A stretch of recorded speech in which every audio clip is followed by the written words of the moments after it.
Welcome to the Productivity Podcast. We're joined today by Dan Brazil, retail customer advocate from Bowl 360. Hi, Dan. Hello there. Good morning, Simon. How are you? I'm all right, thank you. Very well today.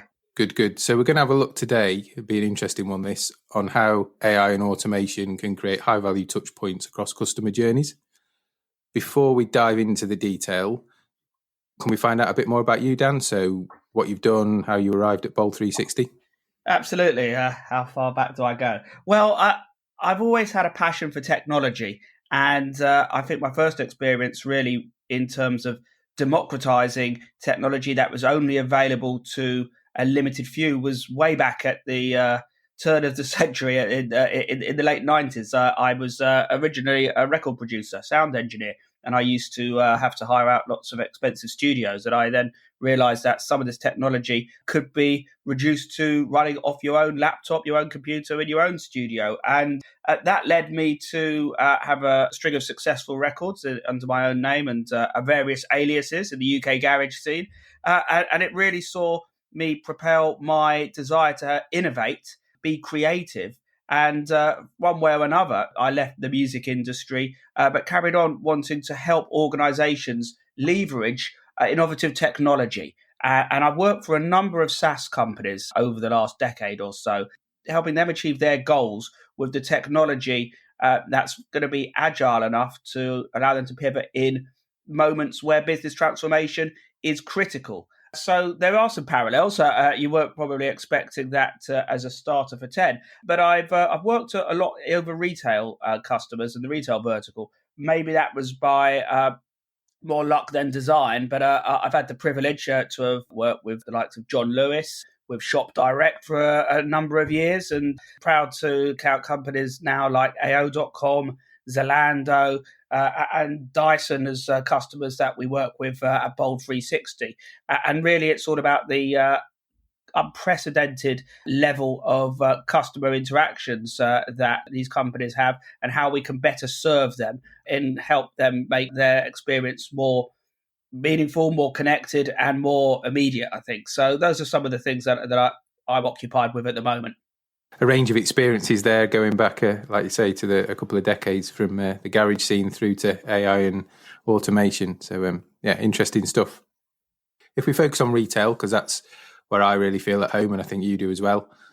Before the whole COVID-19 thing, those retailers that were really excelling seemed to be focusing on digital. So having cross-platform strategies and that whole end-to-end journey, and people talked about omni-channel for years. I'm not sure anybody's really done it, but they're all heading there, and that's giving them that gain. Do you think post all of the pandemic stuff, that will remain important, and will people accelerate some of that digital focus, or will it go in a different direction? That's a great question. What has this all meant to people who are responsible for determining the strategy of companies and their customer experience? Well, we've seen a massive acceleration in digital transformation. Is it a pivot? Arguably not. These were trends that were afoot way before the COVID situation, but we've seen an acceleration. And I think there's been the perfect storm when it comes to retail. You've got the mix of the high street and people dwindling when it comes to footfall. You've got the rise of the pure play e-commerce powerhouses, and you've got the now, I guess, the majority of people who were reluctant to go online have now crossed that chasm. And so you've seen over the last couple of months an almost exponential growth in people happy to go online. And that's a genie which won't get put back in the bottle, Simon.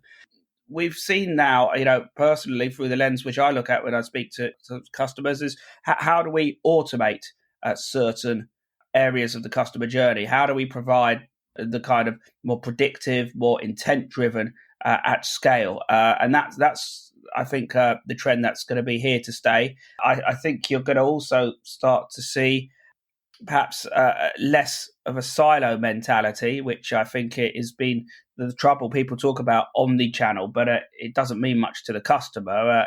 It often means that companies don't have a very well defined approach to customer engagement, and then responsibility resides in different silos. What I'm seeing now is a more connected, top-down approach to deploying some of these tool sets and the mentality which goes with it. Yeah, and I think Sainsbury's have announced that their new retail director is the digital director as well, which I think is an interesting move. Clearly, trying to join those channels together, as you say, from the top down. So, when you talk about automation, are there specific things that people are looking to use automation or AI, machine learning in that you're seeing as accelerated? Yeah, it's that perfect storm I mentioned before of contact centers taking a hammering and the agents, customer service advisors, not being able to continue their work if they couldn't work from home adequately, and a lot of retailers being flooded with questions. And when you look at the questions, and I know from the work that you've done with your customers, you'll attest to this, it's really interesting to break down the classification, the type of questions that customers ask. And the vast majority of them are pretty low level in terms of the complexity of questions. In fact, the information's probably out there on most of the websites that they're doing their e-commerce on anyway, but it's about accessing that information. So they end up spending wasting a lot of agents' time asking questions that could be deflected through automation. Questions like the classic Wizmo, where is my order? Or product-related questions, so personalized questions based on what they've last purchased, or is there a manual for this? Can I return something? All of these are the kind of things that we can automate. There's no point, I don't think, asking another human being to do that Googling on your behalf, as it were, as I like to think of it. If the information is there, then it can be very transactional, and that can be delivered through digital assistants. I'm not suggesting we get rid of people. There's a lot of a misrepresentation of these technologies, and there's a lot of fear and uncertainty and doubt that some people spread that is tantamount to the bots are going to get rid of your jobs. But that's not the case at all. These are tools which can make people more efficient. And so when you hand over to a real person, it's critical that there is a good baton passing, and they can see the history, the provenance of what that customer's done, and they can then do what people do best, which is empathize with someone who has a more challenging problem, which can't just be answered in a transactional way or informational way. And in giving your customer service representatives a leeway to make their own decisions and change the course of a customer's journey from one that might be unsatisfied to one that's delighted. So it's that harmony between the two, Simon, and I think that's really where the organizations that I'm coming across are trying to get that balance right. In a world where potentially people may want less interaction with humans, I don't know, you've got those examples in hotels, let's say, so city hotels, I'm sure lots of the questions are binary. So in London, where is Madame Tussauds, or where is Big Ben? Where's the nearest tube station? All those principles could be applied in that industry as well, I assume? Yeah, I mean, we're taking information. I think when it comes to the customer service automation that I'm referring to, sometimes colloquially known as chatbots, what we're doing is we are surfacing knowledge that is already there in a readily available conversational format. And that's really all about predicting and understanding the intent of the customer and giving the right information. I mean, you're just speeding up the process of finding information. So there's a variety of different use cases, like you just suggested, in the hospitality sector, asking questions and then perhaps being prompted. If you're, interested in looking at Big Ben, there's a tour that leaves at 12:30 on the corner of the street that your hotel is on. Would you be interested in booking a ticket for that? And those are those value add, those are those context aware kind of moments where if you could join the dots together, that's where you can improve your own fortunes because you're contextually aware of what the customer is looking at that particular moment. And I assume can overcome language barriers, so you can present that information in whatever language the customer wants to receive it in. Yeah, I mean, I can't speak for every product that's out there, but we cover a vast array of languages. I think we're in excess of 20 languages, the most common languages, certainly all of the European languages are covered. So yeah, I mean that's you want to make it as accessible as possible.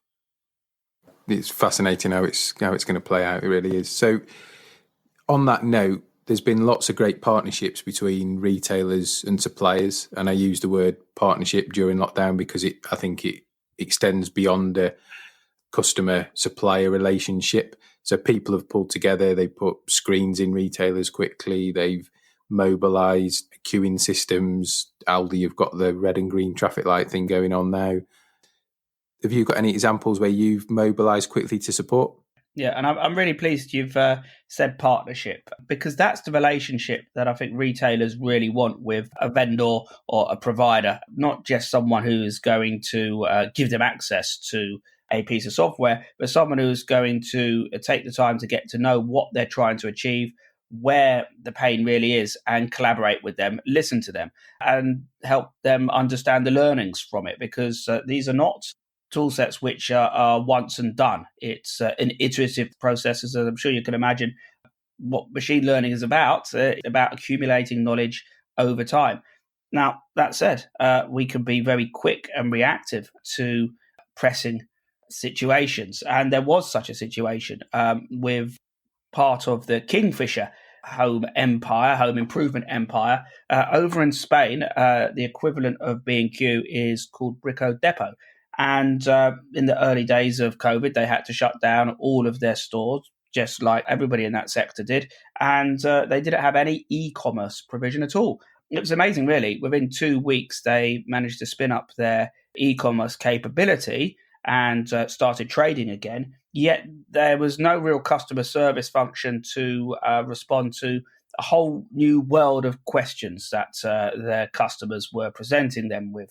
And they needed a very quick way to deflect a lot of these inbound inquiries. And we were introduced, and I think on the Wednesday we had an initial discussion, and Thursday we provided a proof of concept, and on Friday we went live. So things can happen really quickly, and by Saturday I think we'd had over 10,000 deflections. So the results of this is that they're currently considering turning email off completely, because this has been so successful as a way to deflect these inbound inquiries. So yeah, we can. I think being nimble and agile has been very beneficial in these moments. And there's been a lot of challenges around perhaps people being furloughed, and there's been less resources that retailers can tap on. So they're looking for the kind of tools that they can deploy and manage themselves, and that DIY mentality. The democratization of technology. I started on that. What really led me to set up and stand on my own 2 feet when I was in the recording business was the ability to run with the technology myself, and that hasn't changed in terms of the way that I approach matters. Is, if you can have your own destiny in your hands and have control of the technology and not be reliant on somebody else to do it all for you, that's really powerful. And I think that's what the retailers I'm speaking to are looking for at the moment.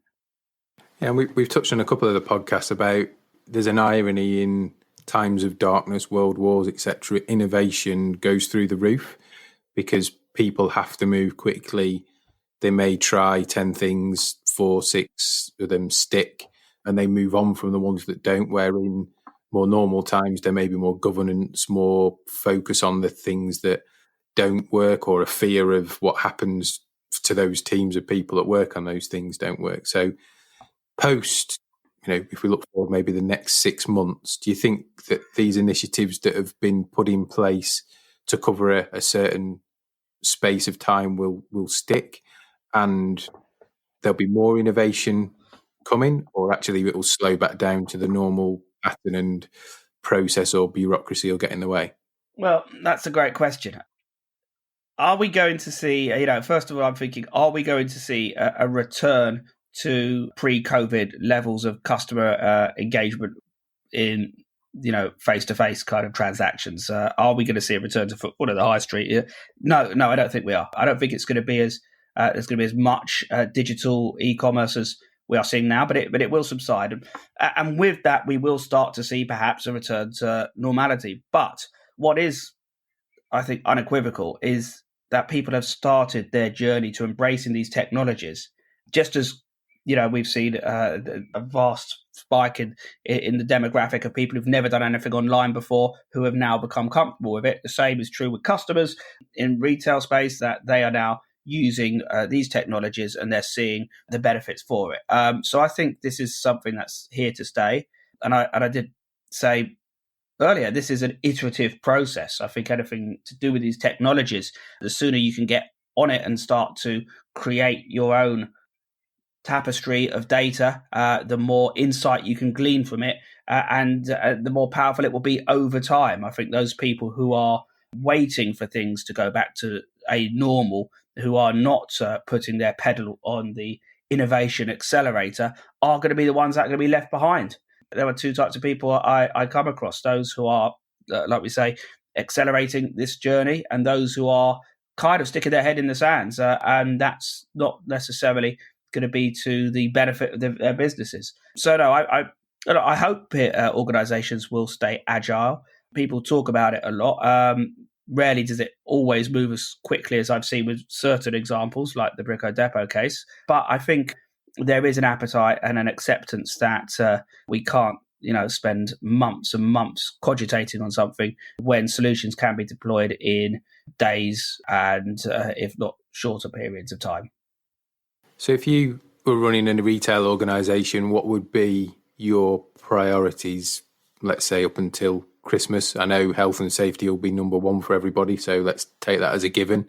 After that, what would be your priorities from a tech point of view, let's say? Made me think about a book that I've just read, and I certainly give a really good pitch to Steve Dennis. I don't know whether you've come across Remarkable Retail.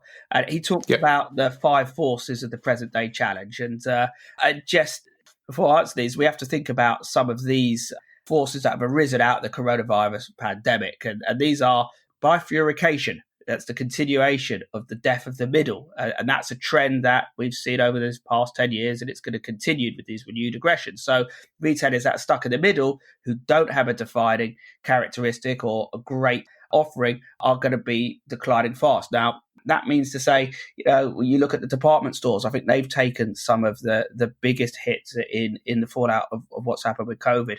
They don't have anything special to distinguish them, whereas you've seen sort of single product companies do remarkably well. And that, you look at, say, Gymshark, for example, a single niche which has exploded. I saw Ben Francis on BBC One News just the other day, and he's weathered the storm very well, not a single person on furlough. So, if you're in the middle, you need to be a little bit worried, I think, there.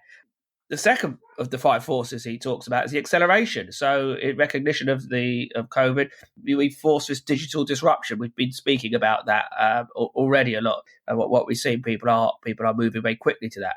There's also the contraction. So is there going to be an overall pullback in spending because consumers are more risk averse and they've got less capacity to spend? Where are they spending it on? Is it just going to be essentials? Are we going to see retailers who aren't selling things that are critical to everyday life, like the food and grocery industry?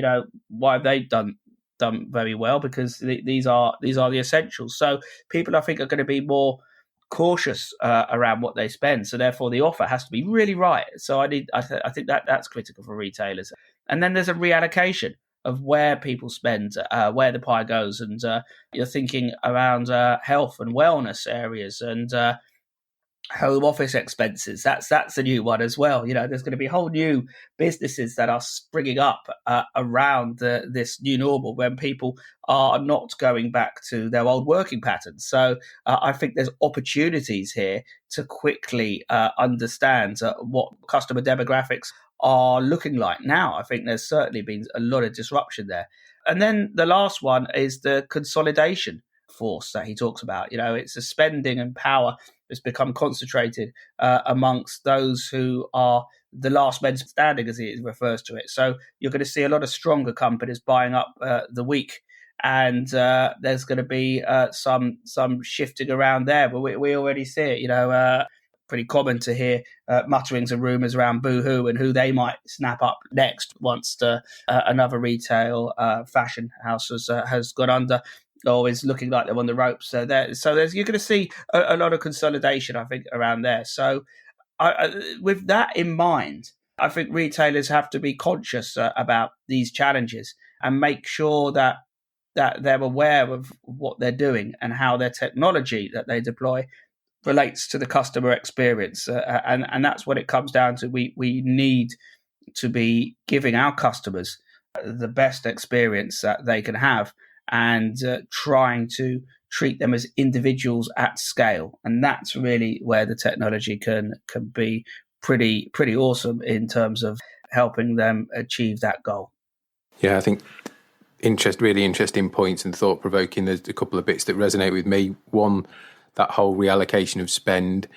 I'm really interested to see how if we continue to spend in that casual dining space, or if that changes. I think there's some challenges there just in the whole how it's all going to work piece, and that whole middle you talked about. I won't mention the retailer, but somebody said to me the other day, we were talking generally about retail, and I mentioned a retailer's name that had just gone, unfortunately, out of business, and they said, I thought they went out of business about 4 years ago, and it was kind of that's the point. That's probably why they have, because you thought they didn't even exist for the last 4 years, so they were clearly stuck in the middle or more towards the bottom, let's say. In terms of the key points you've talked about and how people are going to start to look to the future and have to work differently and think differently, there's going to be more emphasis, I assume, for them to work with their suppliers as partners moving forward, like we've seen in the kind of short term of getting them up and running and stable in the COVID period. Yeah, Simon, I think that's absolutely spot on. The relationship, I call myself a customer advocate for good reason, because I think it's imperative that when a retailer has a relationship with a vendor, they have an advocate on their side. And that's not just a blithe title or a throwaway remark. It's something that I take very seriously. I go in and represent the retailer's interests, especially when you've got a company that has a diverse portfolio of products and spans many different verticals outside retail. It's really important that I think if a partnership's going to work, you have someone that is really focused on some of the nuanced pains that retailers are experiencing. And I take those pains and represent them amongst the company, make sure that our products are aligned to what they need to get out of them, and generally beat the drum for what they're hoping to achieve. That doesn't mean that I don't work for the company that I work for, but I think it creates sometimes a healthy or unhealthy tension, depending on who you speak to in my line of management. But it's a responsibility, and I like to walk that tightrope at times. You balance on one side a little bit more than the other. But that's what partnership is, and I think why I've been successful is helping really drive through the value of that partnership, and helping my customers really get the best out of a relationship with a big enterprise that we are. And that's why you may start with something small, but build steam and develop a really good relationship over time. And that's where I think retailers really want. They want to have a consolidation, no doubt about it as well. When I speak to retailers, they want to have perhaps less providers. So it's really important that you can tick a lot of the boxes that they may have supplied by various different smaller vendors. There's nothing wrong with them, and sometimes those smaller vendors, I'll be honest, might have a greater niche feature or capability, but that in of itself isn't enough to satisfy the overarching desire to connect the customer experience across multi-channel, omni-channel, whatever you want to call it. Well, that's where less is more. Less providers giving more value, more insight, and more success for their missions in the world. So if you had one word to share with everybody to describe how retailers and suppliers will work together kind of moving forward, what would that be? It's collaboration. It's about being honest with each other. I think it's crucial that we are able to understand each other and collaborate. So I would use the word collaboration, definitely. So if people want to find out more or get in touch with you, Dan, where's the best place for them to do that? Well, you can find me on LinkedIn, and my name is Dan Brazil. If you have any interest in running or ultra running, you can find me on Strava as well. It's amazing just how many connections that I have. I don't know whether it's a certain demographic that I'm in or whatever that says, but I'm a keen runner. Disappointedly, that I was unable, obviously due to COVID, to participate in the race that was going to be happening next week, which was the South Downs Way 100 miler. But maybe we'll be able to get to do that in November. But I digress. But professionally, you can find me on LinkedIn and Dan Brazil. I'm with Bold 360, which is part of Log Me In. And the URL for understanding anything about what we do is bold360.com. That's bold360.com. Perfect. And final question for everybody that comes on the podcast to get the same one. We don't tell you, so it's thinking on your feet time. What's the best bit of business advice you've ever been given? Research. Understand who you're speaking to and be relevant. And the best bit of advice I have is never go into a meeting unless you've had a look at the news feed of that company. I remember once I went into a meeting and had my presentation, and it was based on out-of-date information. They'd been acquired by someone else, and I was curtly told, well, the guys who were in here before actually understood where we are now, that not a year and a half ago. So thank you, but no thank is to understand what the company is going through. That's more important than trying to peddle your greatest and best technology. That will come. We have the greatest and best technology, that I'm assured. But I think that advice really is something that I've taken to my core. Brilliant. Love that one, Dan. Well, thanks for your time. It's been a pleasure to speak to you. Look after yourself. Thank you, Simon.